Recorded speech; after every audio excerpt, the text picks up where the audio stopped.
여러분 안녕하십니까? 오늘도 즐거운 복된 성경 공부 시간입니다. 오늘은 대인계명, 지난과에서 대인계명의 첫 번째에 속하는 5계명을 다루었고요. 오늘은 대인계명 중에 6, 7, 8계명에 대해서 함께 공부하는 시간을 갖도록 합니다. 웨스트민스터 신앙고백 문제, 대요리 문답 문제로 하면 124번에서 130번까지에 해당하는 문제입니다. 먼저 6계명 보도록 하겠습니다. 124번 제6계명은 무엇인가? 제6계명은 살인하지 말지니라 하는 것이다. 살인하지 말라. 이것은 세상 법정에서도 아주 굉장히 무겁게 다루고 있는 죄악 중에 하나, 이 범죄이지요. 그리고 이 대인계명 중에 하지 말라라고 이야기하는 것 중에 첫 번째로 나온 이 계명이 살인하지 말라입니다. 이만큼 굉장히 무거운 죄이기 때문에 그렇습니다. 어떤 사람의 생명을 건드리는 그것은 굉장히 이 무거운 죄에 해당이 되기 때문에 세상 법정에서도 그렇지만 이 10계명에서도 굉장히 무겁게 다루고 있는 것이지요.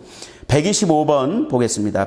제6계명에서 요구하시는 의무는 무엇인가? 제6계명에서 요구하시는 의무는 우리 자신과 남의 생명을 보존하기 위하여 주의 깊게 노력하는 것이다. 그러기 위해서는 모든 격정을 제어하고 오래 참으며 즐겨 화해하며 피해를 당할 때 참고 용서하며 악을 선으로 갚으며 시리에 빠진 사람을 위로하고 도우며 무죄한 자를 보호하고 변호해야 한다.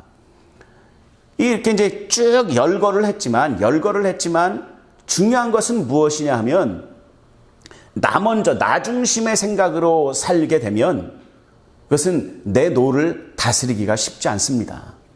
그래서 사자성어 중에 여기에 해당하는 사자성어가 하나 있는데 그것이 뭐냐면 역지사지라는 말이 있습니다. 그게 뭐냐면 상대방과 나의 이 역할을 바꿔본다라는 거예요. 상황을 바꿔본다라는, 입장을 바꿔서 생각해본다라는 것이죠. 이것이 쉬운 것은 아닙니다. 여러분, 제가 말씀을 드리는데 이것이 역지사지의 삶이 쉬운 건 아니에요. 그러나 노력하면 안 되는 것도 또 아닙니다. 역지사지의 삶을 살면서 우리가 나를 분노케 하고 나를 이렇게 힘들게 하고 하는 사람들의 그 상황도 생각해 줄 줄 알고 그렇게 해야 우리에게서 올라오는 그 분노들을 다스릴 수 있다라는 것이죠. 그 분노를 다스릴 수 있는 것, 그것이 이 6계명을 지키는 데 있어서 굉장히 중요한 출발이 됩니다. 요즘 사람들의 가장 많이 앓고 있는 장애가 분노 조절 장애라는 말이 있는데 솔직히 말씀드리면 저는 그거 믿지 않습니다. 요즘 사람들이 내가 분노 조절 장애가 있어가지고요 뭐 이런 핑계를 많이 대는데 그걸 왜 제가 믿지 않는다라고 얘기를 하냐면 그 사람들의 분노 조절 장애의 대상은 항상 자기보다 약한 사람이에요. 진짜 그것이 장애고 자기가 컨트롤할 수 없는 장애라면 이게 아무 때나 나타나야 되는데 여러분 영화 배우 중에 마동석 씨라고 혹시 아십니까? 마동석 씨의 지금 사진을 하나 띄워드릴게요. 이분이 마동석 씨입니다. 이분은 격투기 선수들을 훈련시켰던 코치 출신이고요. 의외로 이분이 또 학벌도 좋고 영어도 굉장히 잘합니다. 그런데 아무튼 이런 분 앞에서 분노 조절 장애를 막 이렇게 나타내는 사람을 제가 본 적이 없어요. 술이 취해가지고요 이런 핑계를 대는데 저는 그것도 믿지 않습니다. 술 취해서 막 실수했다 그러는데 항상 술 취해서 실수를 하면 자기보다 약한 사람들한테 실수를 해요. 마동석 씨, 아까 보셨던 마동석 씨 같은 사람들 앞에서 실수하는 사람을 술을 아무리 취해도 그런 사람들 앞에서 실수하는 분을 제가 본 적이 없거든요. 분노 조절 장애는 나의 선택일 뿐입니다. 역지사지의 마음을 가지시고 잘 나를 컨트롤할 수 있는 훈련을 쌓아나가시기 바랍니다. 126번 보면 제6계명에서 금하시는 죄는 무엇인가? 제6계명에서 금하시는 죄는 우리 자신의 생명이나 남의 생명을 해치는 모든 행위이다. 라고 얘기하셨고요. 예수 그리스도께서 이 10계명을 모든 계명과 율법을 완성하신 예수님께서 거기에다가 추가해서 코멘터를 다신 적이 있는데 그것은 무엇이냐면 미워하는 마음까지도 살인과 같은 죄다라고 말씀하셨습니다.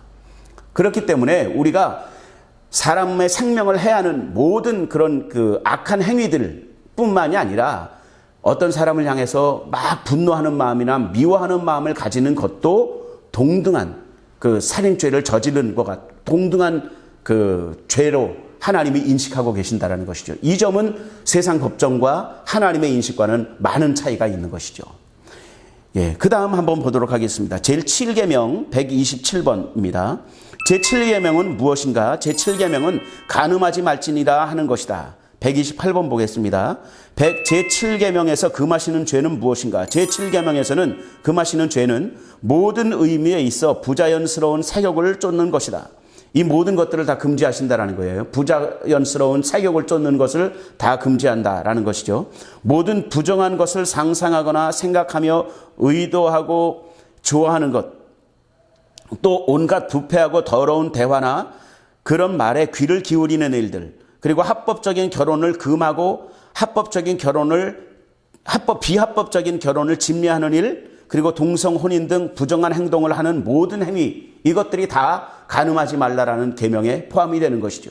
여기에 또 예수님이 코멘터를 하신 것이 있는데 그것은 뭐냐면 여인을 보고 음욕을 품는 자마다 다 마음으로 이미 간음한 사람이다 라고 말씀하셨습니다. 그러니까 하나님이 정해놓으신 합법적인 하나님의 법을 말하는 거예요. 세상 법이 아니라 하나님의 법에 합한 합법적인 그 성관계 이외의 모든 행동들을 다 하나님은 금하고 계신다라는 거예요. 부자연스럽기 때문입니다. 이 성경의 표현대로 하면, 로마서의 표현대로 하면 순리대로 하나님이 지어놓으신 대로, 순리적인 방법으로 하나님께서 지어놓으신 방법대로 우리가 성을 누리는 것은 굉장히 축복이지만 그 이외에 순리적이지 못한 모든 비합법적인 것들은 하나님이 금하고 계신다라고 말씀하시는 것을 꼭 기억하시기 바랍니다. 그 다음 8계명 보겠습니다. 129번 제8계명은 무엇인가? 제8계명은 도적질하지 말지니라 하는 것이다. 130번 제8계명에서 요구하시는 의무는 무엇인가? 제8계명에서 요구하시는 의무는 사람 간에 맺는 계약과 상거래에서 진실하고 성실하며 공정해야 한다는 것이다. 또한 우리뿐만이 아니라 다른 사람들도 부와 재산을 정당하고 합법적인 방법으로 획득하고 보존하도록 노력하는 일이다. 이거죠.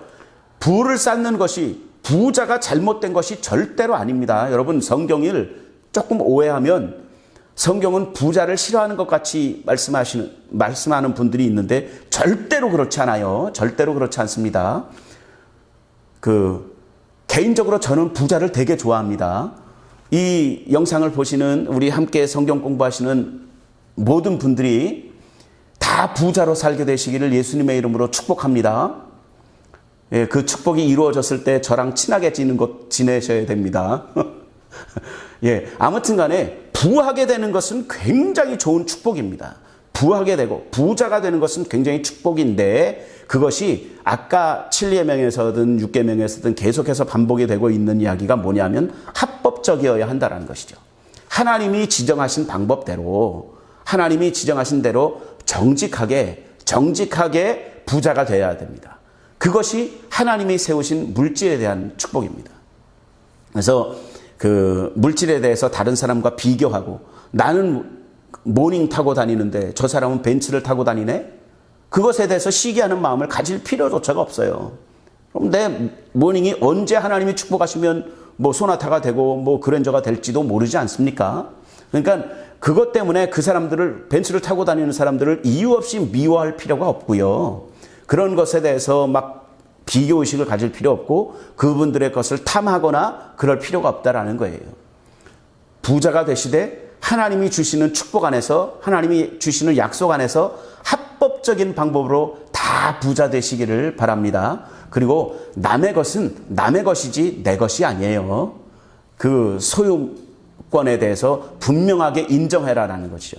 도적질하지 말라라는 것은 소유권을 분명하게 인정하라라는 다른 말로 표현할 수 있습니다. 그러니까 내 것은 내 거여야 되고 이웃의 것은 이웃의 것입니다. 그러니까 내 것은 내 것이고 네 것도 내 것이고 이런 생각을 하면 그게 우리 어르신들 말로 하면 도둑놈 신보라고 이야기하는 거예요. 그러니까 도적질하는 것이죠. 그렇게 생각하면 안 되고요. 소유권을 분명하게 해야 됩니다. 내 물건을 내게 주신 하나님의 축복을 족한 줄로 여기고 감사하고 다른 사람의 소유를 다른 사람의 소유로 정당하게 인정하고 축복할 수 있는 그것이 되어야 한다는 것입니다. 오늘 여기까지 하도록 하겠습니다.